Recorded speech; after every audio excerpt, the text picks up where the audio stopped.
This had been brewing for 16 years. The Glazers have never been popular owners, but their part in the Super League plot meant this was on another level. The police described it as atrocious. 6 officers were injured, 1 suffered facial wounds, another was left with a fractured eye socket. And it forced one of the biggest games in world football to be called off. Listen, I'm not going to condone violence against police officers, but there were thousands of people here protesting yesterday, and from what I gather, was it 2 injuries or something like that? So it's a very small percent of people that were here that were causing any trouble. The vast majority of United fans here were here to protest, to get a reaction, to make an impact, and to send a message to the Glazers, and I think the message was sent. Manchester United have denied that fans have been let into the ground and said some smashed their way in. Now, within 24 hours, the football authorities have acted. The Premier League acknowledging the anger and tightening their ownership rules for clubs.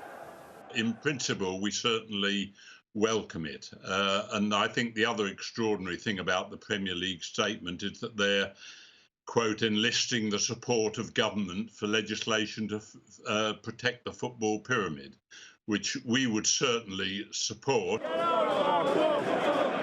But one former chairman of the FA argues it's the Premier League model that's part of the problem. The Premier League is 20 separate businesses coming together to sell their rights together. In any other industry, that would be called a cartel. Now is the opportunity. Now that the big 6 are on the back foot, now is the opportunity for government to actually do something.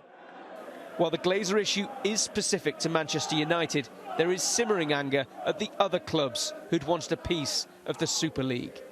Their rivals at Manchester City are enjoying their own success, but also want change. Both parties, well, all parties need to understand that this is getting ridiculous. They have to act, they have to legislate for the football industry. Football is grappling with a far-reaching question. How do you give the supporters, the lifeblood of every club, a real say in the running of a multi-billion-pound global business? Tom Parmenter, Sky News, Manchester.